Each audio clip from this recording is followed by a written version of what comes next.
The rise of political extremism has become a defining challenge in modern-day politics. Now, Balint Magyar, a senior researcher at the CEU Democracy Institute and former Minister of Education in Hungary, has dedicated his career to studying the transformation of post-communist states and emergence of mafia states. Now, as former anti-communist dissident and liberal politician, Magyar brings us unique perspective on how extremism is reshaping politics in Hungary and beyond. Hello, sir, and welcome to TVP World.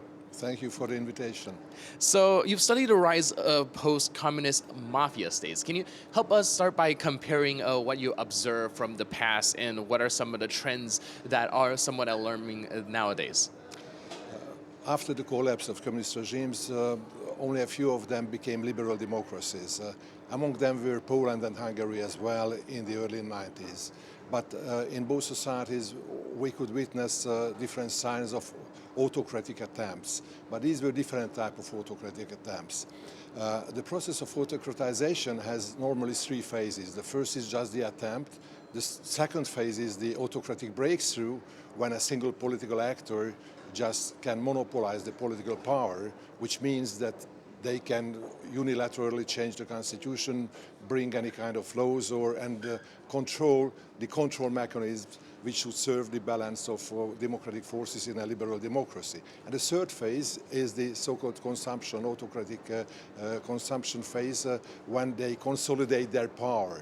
Now, in Poland, during the Kaczynski era, it was just an autocratic attempt, but never reached the phase of autocratic breakthrough, contrary to Hungary, where the first Orban government between 1998 and 2002, it was an autocratic attempt without a two-thirds majority, without a constitutional majority in the parliament.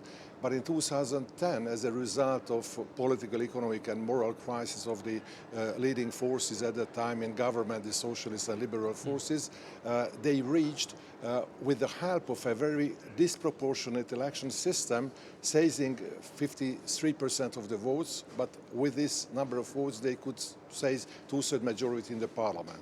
And this was an autocratic breakthrough, and since that time we are in an autocratization process. Hungary now is a full-fledged autocracy. The question is that how does it differ from the Polish attempt? Because I consider the Polish autocratic attempt a conservative bureaucratic autocratization, where the two basic motivations of those being in power, on one side concentrating political power, and on the other hand ideological indoctrination. That was an ideology-led regime where the state positions were extended, and all these positions those who in power, the PiS, try to conquer. In Hungary, the motivation of this regime, while it's a patron autocracy, but not a typical one, a special form of patron autocracy, where the two basic motivation is, on one hand, of course, concentration of political power, but on the other hand, the enrichment of the so-called political economic clan, what I call adopted political family. This is the special form of ruling elite, and such a way just accumulating personal and family wealth of those who are in power. Right, like you wrote extensively also about the backsliding and the breakdown of rule of law in Hungary, and you've laid out to us how the process kind of happened. Do you see that being something that is still continuing to go on? Do you think that is going to be exacerbated in the next years, days to come, or do you think that eventually Orban's power will be challenged? It's a very difficult thing, because when you have an autocratic attempt like in Poland, which was a bureaucratic one, of course Kaczynski could be considered a kind of autocrat, but not a criminal. Contrary to Hungary, where Orban is an autocrat and a criminal at the same time. So the stakes of the elections are absolutely different in two countries. The stake of the election in Poland just was that whether you are in power or not, but as you were not a criminal, according to the existing criminal code, you did not have to face the danger of putting you into jail. In Hungary, as practically we do not have a government, but we have a criminal organization where this autocratic rule is organized such a way that through the concerted actions of the public authorities, the state is run as a criminal organization itself. So according to the existing law, they are criminals. So they have to face the danger of getting into jail, or at least a lot of persons belonging to this patron-client network which rules now Hungary. The situation is very similar to that what we could witness, for example, in Ukraine, in Moldova, or to some extent in Armenia or North Macedonia, where those who were in power, but at the same time they had a criminal activity as well, on a high-level corruption, they had to flee the country.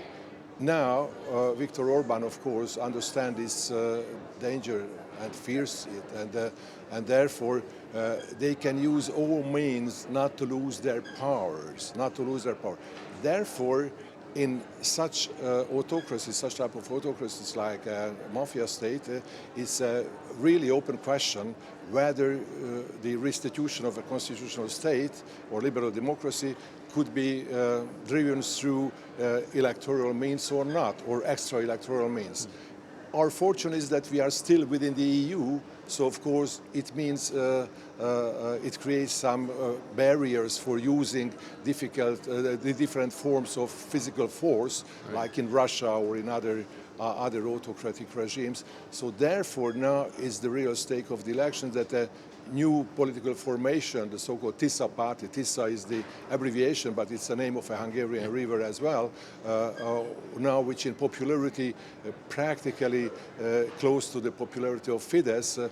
We will have elections in 2026, so it's a question that still whether through electoral means this regime could be overthrown or not. All right, so we'll have to see how that turns out. Meanwhile, I think that what you described, the situation in Hungary, really fits into the name that you gave it, a mafia state. Do you think that kind of concept, this buildup of the mafia state, would impact kind of the rise of extremism in Europe as a whole, or do you think it's going to be kind of isolated to just certain countries? We have to make a difference between the so-called traditional extremist parties, which are ideology-led ones. So okay, Nazi parties, fascist parties, extreme right-wing and left-wing parties as well. This is one thing. But in the case of patron autocracies, of mafia state, they are not ideology-led parties. The ideological panels, what they use, they do not have a value coherence. They have a functionality coherence. They change it as they want, according to their functional needs, you know.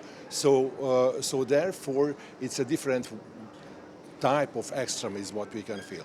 The problem is that as a criminal, Viktor Orban is closely tied to Putin's regime because he has a lot of corrupt businesses together in which there is an unequal position of the two persons, not just because of the size of the countries and the real power of the countries, but because in these corrupt transactions, Orban is bribed by financial means, you know, and through the Gazprom diplomacy and all other things, you know, while what he gives in favor of Putin is just his illoyalty towards the EU and the subversion activity of EU and the NATO, and for example, now in the last years, during the time of the Russian aggression against Ukraine, just hampering the common actions of the EU helping Ukraine.